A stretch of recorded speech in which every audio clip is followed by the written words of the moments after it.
कि जब ये कीर्तन करते थे तो खुद भगवान विट्ठल इनके सामने नृत्य करते थे। इनके बाद आ रहे हैं श्याम माधव सावलानी।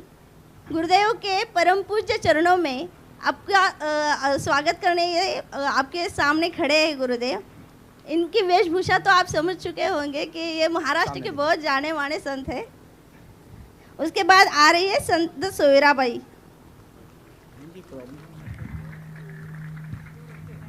बहुत सुंदर प्रतिरूप है संत सोयराबाई जी उसके बाद का। आ रहे हैं एकनाथ महाराज जी। जोरदार स्वागत कीजिए। ईस्वी सन संत 1533 एकनाथ में के पैठण स्वरूप में इनका में जन्म हुआ था। इसके बाद आ रही है सखुबाई जी। सखुबाई जी का बहुत स्वागत है। इसके बाद कान्हो पात्रा जी गुरुदेव का स्वागत कर रही है महाराष्ट्र की इस पवित्र धरा पे। इसके बाद तुकाराम जी।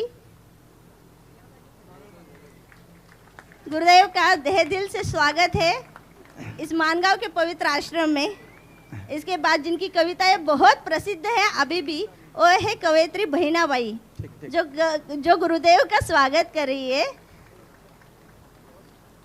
देखिए ऐसा लग रहा है जैसे आज पूरा ब्रह्मांड के सभी देव और संतों के रूप में प्रतिरूप में यहाँ हमारे बीच में उपस्थित हैं। कितना अद्भुत समय है। जोरदार स्वागत। देखिए कितना सुंदर मिलन है कि गुरुदेव का और संतों के प्रतिरूप में जो बच्चे हैं, ऐसा अनमोल क्षण बहुत समय के बाद प्राप्त होता है।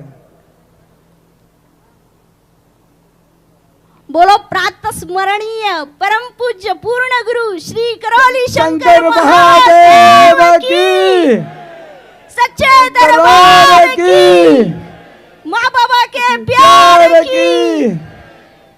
स्वागत है गुरुदेव आपका। स्वागतम स्वागतम शुभ स्वागतम सुस्वागतम।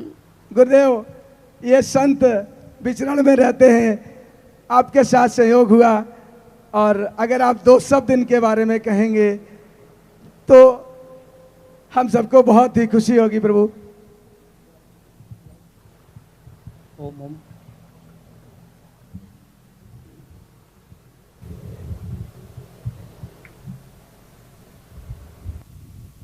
ओम। बोलिए सदगुरुदेव भगवान की, गुरु माता की, भगवान भोलेनाथ की, माता कामाख्या की, सभी संतों की, गौ माता की। बोलिए सच्चे दरबार की, करौली शंकर महादेव धाम की, गंगा मैया की। हर हर महादेव। जय महाराष्ट्र।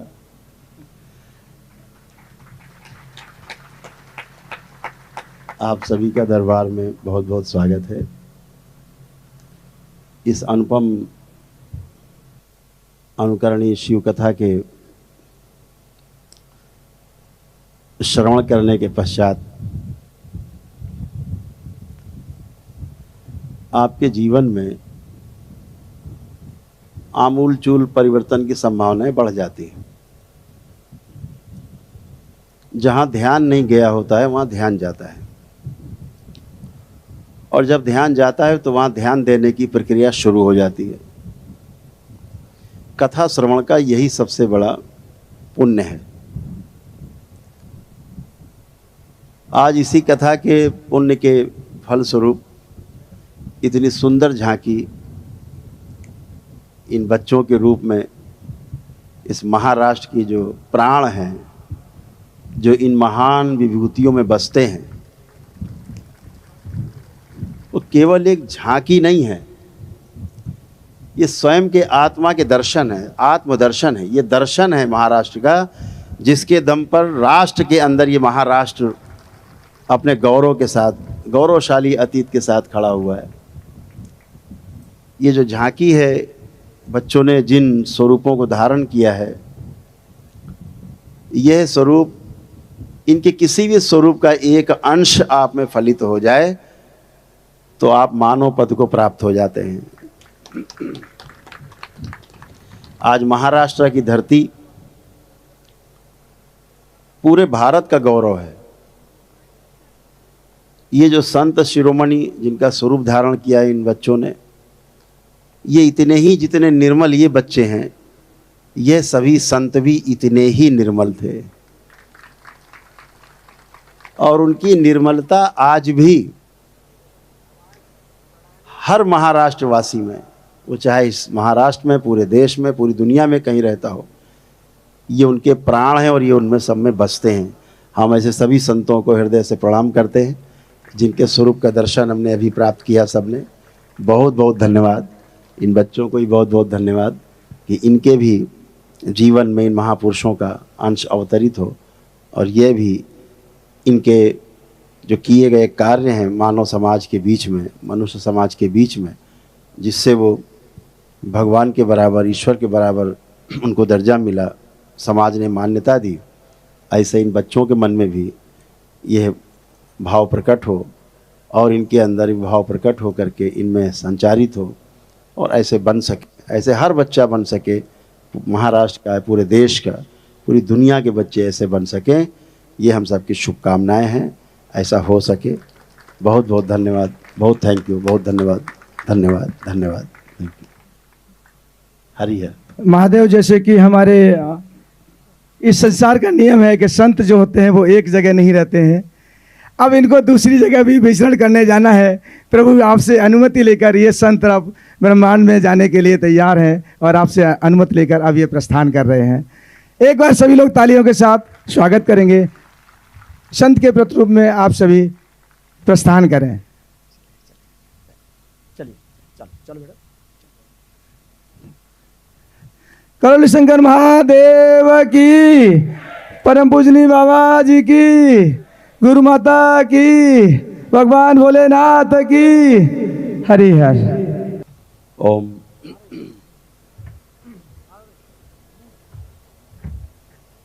पूर्णिमा की पूर्व संध्या पर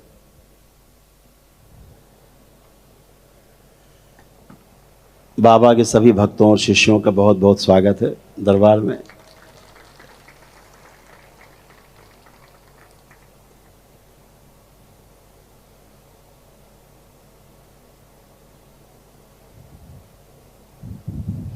अभी हम लोग चर्चा कर रहे थे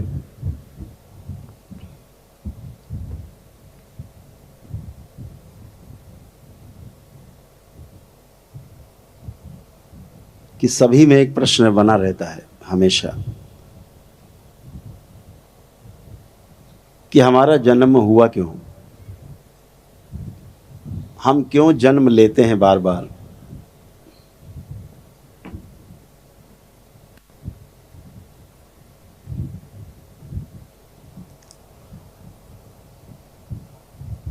क्या हर जन्म में हमें वो नहीं मिल पाता जिसके लिए हम जन्म लेते हैं और अगली बार फिर जन्म लेना पड़ता है? ऐसा क्या छूट जाता है जिसे पाने के लिए हम फिर दोबारा आते हैं इस धरती पर? ऐसी कौन सी वस्तु है जो इस मर्त्य लोक में हमें बार बार आकर्षित करती है, बार बार खींचती है और इस आकांक्षा के साथ खींचती है कि दोबारा मेरा जन्म हो तो मनुष्य योनि में ही हो?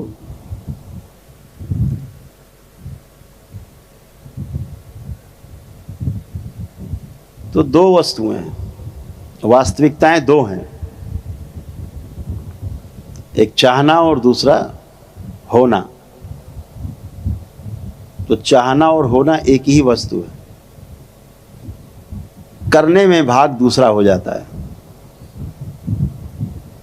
जैसा हम हैं, सोचते हैं, वैसा होना चाहते हैं। जैसा हम हैं, अंदर का हमारे डिजाइन है, हमारे अंदर जैसा बना हुआ है, न्याय धर्म और सत्य के आधार पे हर मनुष्य का आंतरिक जो ड्राइंग डिजाइन है, जो बनी हुई है पहले से, वैसा ही हम करना भी चाहते हैं। लेकिन समस्या कहाँ है कि कर नहीं पाते। हर बार सोचते हैं कल अच्छा करेंगे, फिर गड़बड़ हो जाता है। आज गड़बड़ हुआ, सोचते बस अब हो गया, अब आज के बाद से नहीं, कल से और अच्छा करेंगे, कल फिर गड़बड़ हो जाता है। कहीं पर कुछ समस्या है, कुछ मिसिंग है, कुछ अभाव है, कोई ना कोई तो अभाव है। तो अगर इस अभाव का भी अभाव हो जाए तो मुझे लगता है कि जो पुनर्जन्म की यात्रा है वो बंद हो जाती है, व्यक्ति पूरा हो जाता है। लेकिन अभाव का अभाव बढ़ता ही जाता है। जितना हम अभाव से मुक्त होने की कोशिश करते हैं, अभाव उतना ही और बढ़ता जाता है।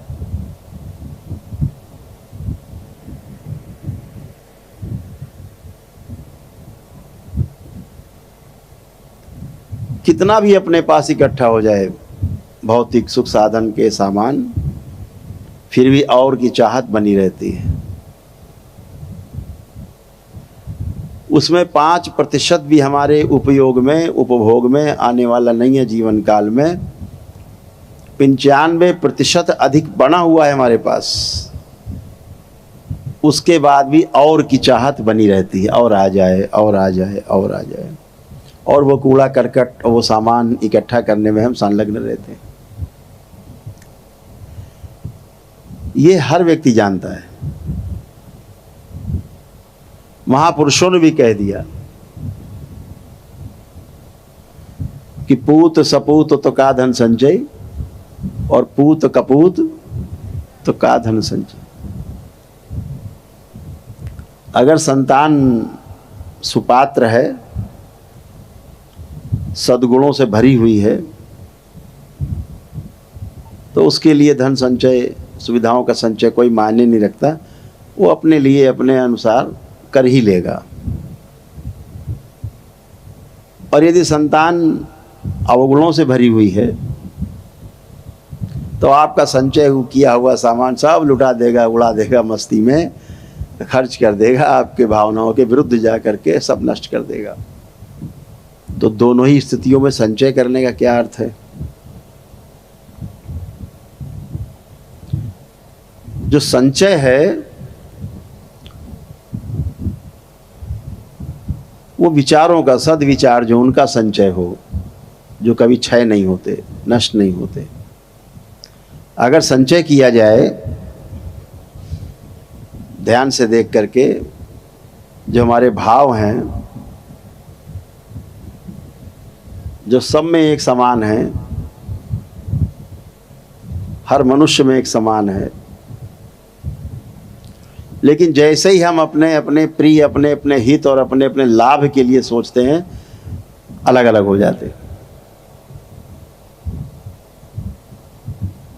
और जैसे ही सबके अर्थ में सोचने लगते हैं कि सबका प्रिय हो वो हो, जो सबको लाभकारी हो वो हो, जो सबके लिए हितकारी हो वो हो, वैसे दृष्टि बदल जाती, सब आपके साथ जुड़ जाते हैं।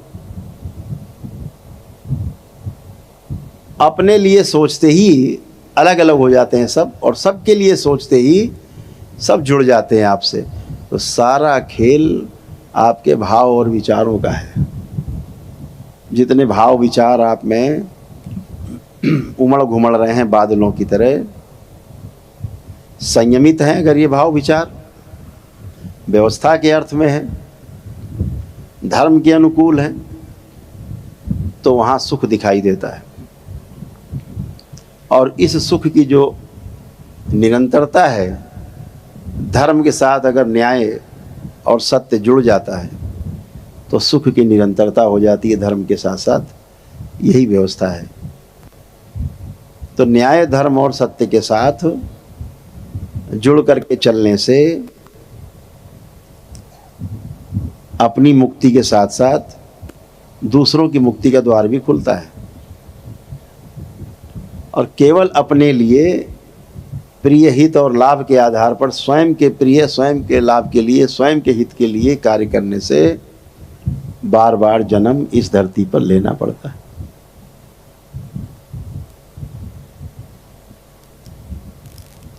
तो हम ये अपने आप में स्वयं में टेस्ट करके देख सकते हैं कि हमारी सोच कैसी है, स्वयं के लिए ही केवल है या सबके लिए भी है। तो स्वयं से लेकर के और सबके तक यात्रा पहुंचे, यही पूर्णता है, यही प्रेम है, और यही पूर्णता में रति कहा गया है, इसी का नाम प्रेम दिया गया है। एक ही व्यक्ति का हित चाहते हैं, उसके लिए प्रिय होना चाहते हैं, उसका प्रिय करना चाहते हैं, उसके लिए लाभकारी हो करना चाहते हैं, इसे स्नेह कहा गया, इसे स्नेह शब्द से पुकारा गया। एक से अधिक व्यक्तियों के लिए भी हम सोचते हैं कि शुभ हो। इस सृष्टि में जितने भी मानव हैं, एक भी छूट जाए उतने तक के लिए सोचते हैं कि सबका शुभ हो, सबका मंगल हो। इसको स्नेह शब्द से परिभाषित किया गया। और एक भी व्यक्ति न छूटे, पशु पक्षी के स्तर पे, पदार्थ अवस्था के स्तर पे, प्राणावस्था के स्तर पे, हर मनुष्य के स्तर पे, कण कण के स्तर पे कुछ भी न छूटे, सबके साथ मेरा स्नेह हो जाए, इसे प्रेम शब्द की परिभाषा दी गई, इसे प्रेम कहा गया।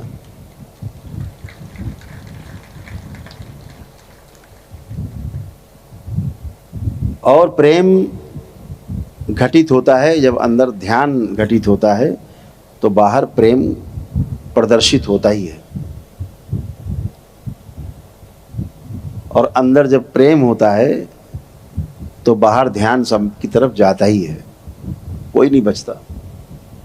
यही पूर्णता है, यही पूर्णता में रति है, और इसे ही प्रेम शब्द बोला गया। प्रेम शब्द बहुत ही पवित्र शब्द है, जिसे भाषा के रूप में लोगों ने काफ़ी विकृत कर दिया है, प्रेम प्रेम करके। वह प्रेम नहीं, वह स्नेह है, और वह स्नेह शरीरगत है।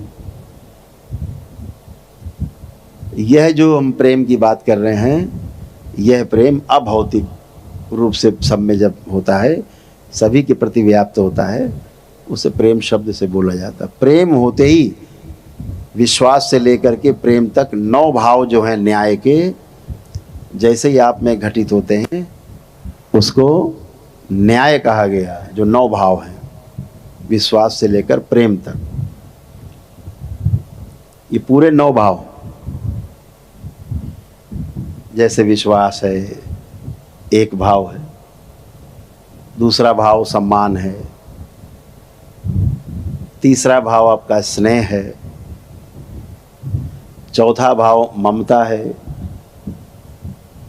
पांचवा भाव आपका वात्सल्य है,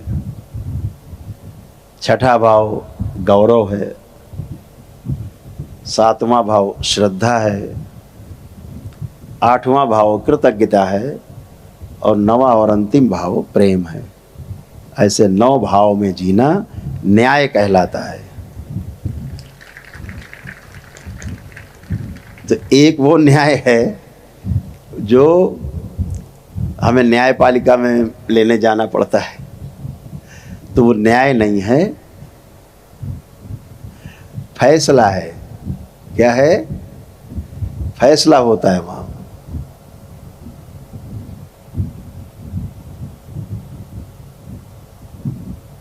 न्याय जो अभी बताया आपको,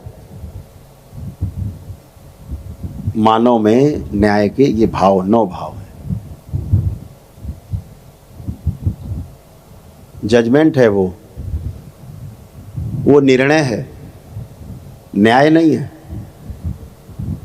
न्याय में और निर्णय में बहुत बड़ा फर्क है। तो हम उस न्याय की बात नहीं कर रहे, हम मानव के अंदर जो 9 भाव हैं जिन्हें न्याय कहा जाता है, हम उनकी बात कर रहे हैं। इन 9 भावों में जीना न्याय है, ये न्याय की परिभाषा है।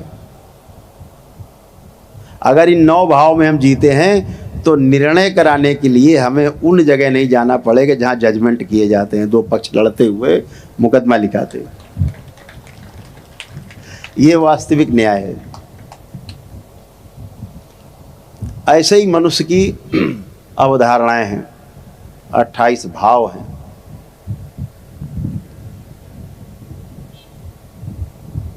दो शरीरगत और 26 अभौतिक।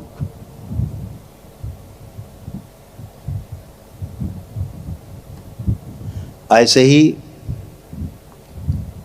महापुरुषों ने अपना जीवन व्यतीत किया है, जिनकी अभी झांकी देखी हम सब ने, बच्चों के रूप में साक्षात हम लोगों ने भगवान के दर्शन किए हैं। ये लोग ऐसे ही जिए हैं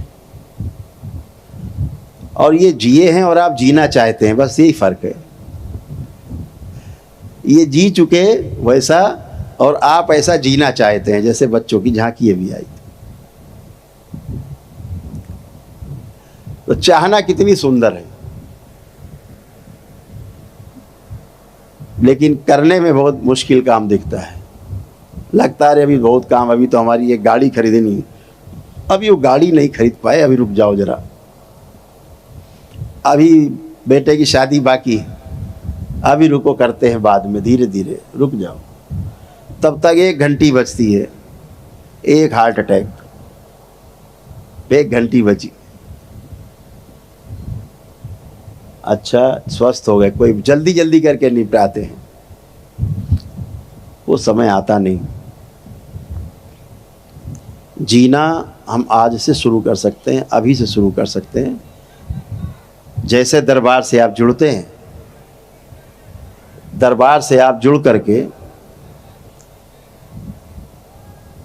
और जैसे ही तमाम नकारात्मक स्मृतियों का नष्टीकरण होता है आपका, जैसे आप लोग बैठे हैं, तमाम नकारात्मक स्मृतियों का नष्टीकरण हो चुका है।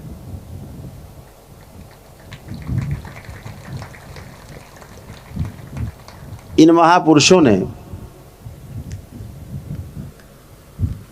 पूरा जीवन लगा दिया अपनी स्मृतियों के नष्टीकरण में, दूसरों की स्मृतियों के, नकारात्मक स्मृतियों के नष्टीकरण में। आपके दरबार की वो शक्ति है जो आपने अनुभव की है, एक दिन में ही सारी नकारात्मक स्मृतियां नष्ट हो जाती हैं।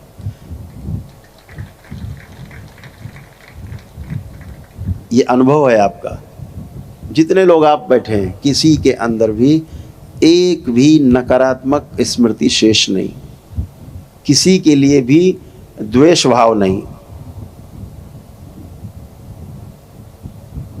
अनावश्यक काम भाव नहीं, अनावश्यक किसी के प्रति भी ईर्ष्या का भाव नहीं, दुश्मन के लिए भी नहीं आपके अंदर बचा है। कोई किसी के अंदर नकारात्मकता नहीं है, बची नहीं, आ नहीं रही, नहीं आ रही। एक इशू आप ला नहीं सकते, चाह के नहीं ला सकते, आप सब करके देख सकते हैं। जितने लोग बैठे हैं, एक नकारात्मक विचार, एक भाव अंदर नहीं ला सकते। आप करके देखिए, सब लोग ट्राई करिए, देखिए कितना सुंदर है दरबार आपका। तो नकारात्मकता से रहित होकर के, वासनाओं से रहित होकर के, जब आपका मानस पटल प्रकाशित होता है तो आपका ध्यान स्वयं की ओर जाता है, अपनी ओर जाता है। दिन भर हमारा ध्यान दूसरों की तरफ रहता है, उसने ये नहीं किया, उसने ऐसा कर दिया, उसने वैसा कर दिया, उसे ऐसा करना चाहिए था, ऐसा नहीं करना चाहिए था। अखबार पढ़ लिया, किसी की न्यूज़ देख ली, उसी को 4 बातें सुना दी अकेले में, बड़बड़ा लिए। टेलीविज़न में कुछ खराब देख लिया, उसको बड़बड़ा लिए। ध्यान सब बाहर की ओर है, दूसरों की ओर है। जिस दिन ध्यान अपनी तरफ जाता है, सही मायने में घटना उस दिन सही ढंग से घटती है।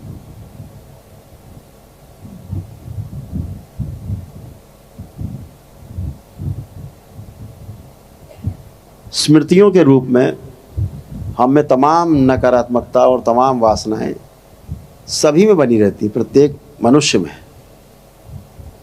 मनुष्य योनि में जन्म लेकर के जब हम मानव पद की प्राप्ति के लिए प्रयास करते हैं तो ये स्मृतियाँ धीरे धीरे शनै शनै करके नष्ट होना शुरू होती हैं, परिवर्तित होती हैं और धीरे धीरे धीरे धीरे करके आप पूरी तरह सकारात्मक होते हैं और मानव पद को प्राप्त होते हैं। इस दरबार में जुड़ करके बाबा माँ के शरण में आकर के, भोलेनाथ माँ की शरण में आके आपकी नकारात्मकता पूरी तरह से नष्ट हो जाती है।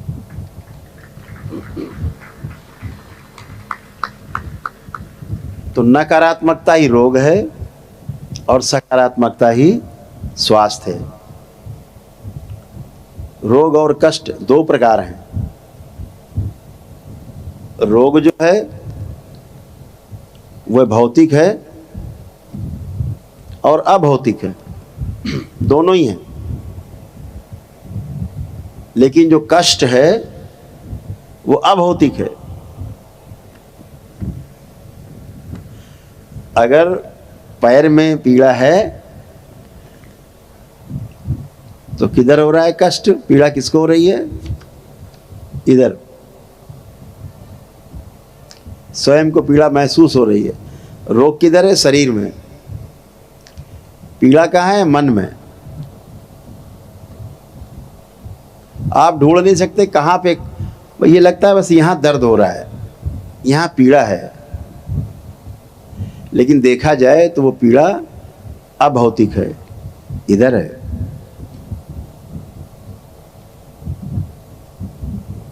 मन है कहाँ? आप ढूंढो मन किधर है। अभी हम कहें हृदय, आपको होगा इधर। अभी कहें फेफड़े तो आपको ये दोनों तरफ। अभी पूछे आंखें तो आपको होगी इधर। अभी हम कहें पैर तो आपको होगा इधर। अभी पूछे तुम्हारा मन किधर है? किधर है मन? चर्चा करते हैं, कोई फोन करो और भाई क्या रे आज मन बहुत खराब है। किधर है मन? कहाँ देख लिया खराब है? क्या खराब है? क्या खराब हुआ है? सुबह निकलते समय पत्नी से कुछ हो गया तो बोले मन खराब हो, आज दिन खराब हो गया। क्यों? बोला आज मन खराब है। मन कैसे खराब हो गया? कहाँ है मन आपका? मन का इलाज कैसे करोगे? आपको उसका स्थान ही नहीं पता, अब इलाज कैसे करोगे? इसीलिए सारा जितना चिकित्सा विज्ञान है परेशान है। आपको हृदय में पीड़ा हो रही है, कष्ट है, हृदय को ढूंढ करके हृदय की चिकित्सा कर दी गई, सर्जरी कर दी, बहुत ज़्यादा कर दिया, जो भी उन्हें आता है वो करेंगे। आपके पैर में समस्या है, वो पैर की चिकित्सा कर देंगे ढूंढ के। अभी मन किधर है पता नहीं, मरीज को ही नहीं पता, डॉक्टर कहाँ से बताएगा? तो जब उसका स्थान ही नहीं पता है मन का, तो मन का इलाज कैसे होगा?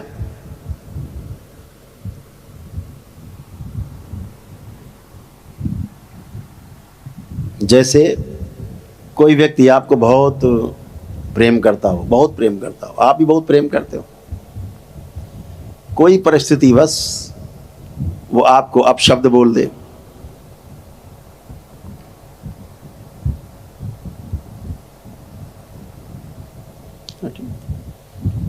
आपको अपशब्द बोल दे, तो आपका हृदय जो है बिल्कुल फट जाएगा। फट जाएगा ना? आपको लगेगा ये क्या बोल दिया इसने, एकदम झटका लगेगा। इतने लोगों के सामने ऐसा बोला, पीड़ा से भर जाएंगे आप। लगेगा कलेजा फट गया। उस घटना को आप बार बार सोचेंगे, बहुत गहरा हो जाएगा, आपका ईगो हर्ट हो गया। आपका जो स्वत्व है उसको झटका लगा है, तो पीड़ा बढ़ गई है। अब उसने गाली दिया है, आपका अपमान किया है भरी सभा में, अब टैबलेट खा करके इसका निवारण कैसे होगा कि वो पीड़ा ना हो बार बार मन में? तो क्या करते हैं डॉक्टर साहब, आपको टिकिया खिलाते कि सो जाओ, नींद नहीं आ रही है, ओस खाओ और सो जाओ। इनके पास यही चिकित्सा है, सुला देना है बस। पूछो भाई स्मृति से हटा दे उसको, वो जुगाड़ है नहीं हटाने का, वो स्मृति में आपके बना ही हुआ है, बना ही रहेगा। तो टैबलेट खिला के, इंजेक्शन लगा के वो डिप्रेशन, बोले डिप्रेशन में चले गए, तो डिप्रेशन का इलाज तो है नहीं टिकिया टैबलेट में। और कितना सुंदर इसका उपाय है, जिसने आपको सार्वजनिक गाली दिया है, अपमान किया है, अगर वही व्यक्ति सार्वजनिक रूप से खड़े होकर के चरणों में लेट के आपसे क्षमा मांग ले, बार बार रो गिड़गिड़ा के, और आप उसे हृदय से क्षमा कर दे, डिप्रेशन खत्म।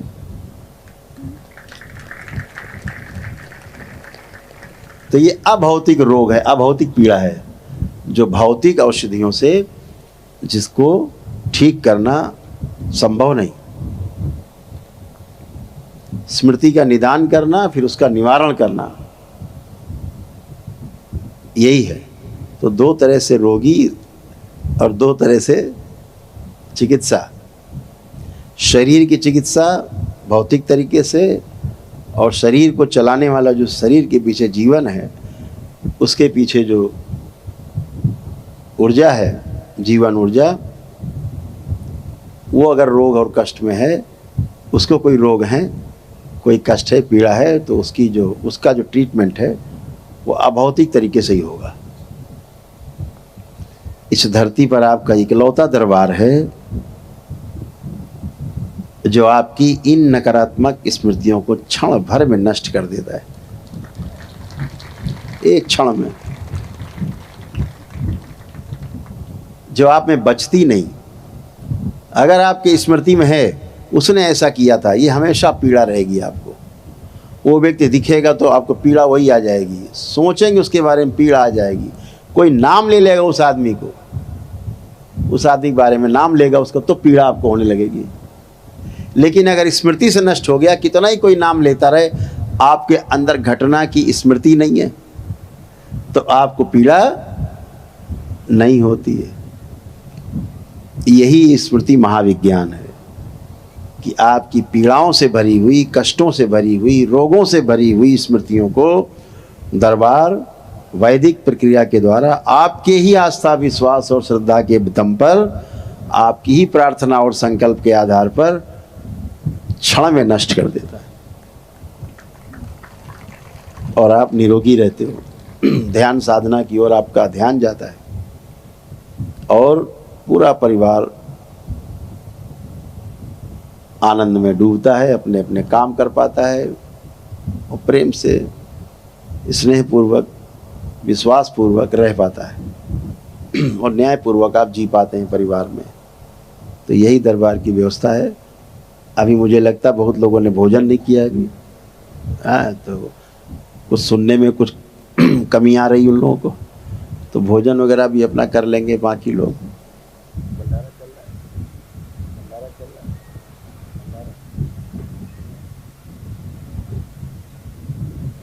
तो बाकी लोग भोजन भी कर लेंगे। इसके पश्चात हम लोग अभी कुछ समय पश्चात बैठेंगे। अभी क्या समय होगा, समय क्या होगा? अभी 10:30 का समय होने जा रहा है। हम लोग ठीक 11:30 बजे यहाँ दरबार में बैठेंगे। जो लोग वैदिक प्रक्रिया कर चुके हैं वो भी सब बैठेंगे, बाकी लोग भी बैठ सकते हैं, इत्मीनान से बैठेंगे। यहीं पे आराम से सत्संग करेंगे, भजन करेंगे, और एक एक परिवार के व्यक्ति से मिलेंगे जिन्होंने वैदिक प्रक्रिया कर ली है। 3 दिन भविष्य में, 3 दिन बहुत आनंद अभी होने वाले। 4 दिन आज का दिन मिला लें तो 4 दिन, आज का दिन भी शामिल है ना। अभी वर्तमान चल रहा है, इसे कैसे भूलोगे? तो 10, 11, 12, 13 खूब कार्यक्रम है। कल मंत्र दीक्षा के लिए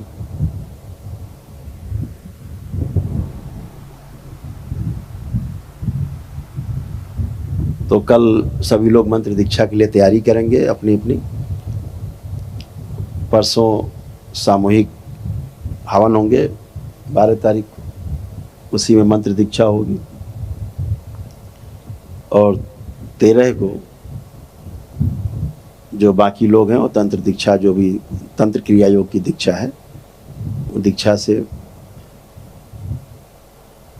के कार्यक्रम में भाग लेंगे।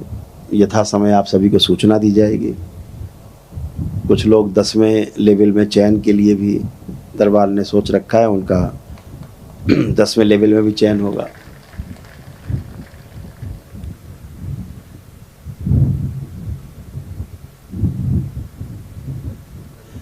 तो चूंकि पहाड़ों का एक अपना एक प्राकृतिक व्यवस्था है कि दिन में गर्मी और रात में ठंडा, रात में ठंडक होने लगती है। दिन में जितना टेम्परेचर होता है लगभग उसका आधा हो जाता है रात में। तो हम लोग सारे कार्यक्रम दिन में सब लोग अपना आराम चर्चा करेंगे, सुनेंगे। कल कथा भी है, उसमें भाग लेंगे। कल कथा का समापन दिवस है। स्वामी जी इतनी सुंदर कथा कर रहे हैं, मुझे लगता मैं दिन भर सुनता रहूं कथा स्वामी जी से। इतनी सुंदर कथा स्वामी जी करते हैं। और कभी अवसर मिला तो स्वामी जी को दरबार के किसी बड़े कार्यक्रम में कथा के लिए आमंत्रित करेंगे।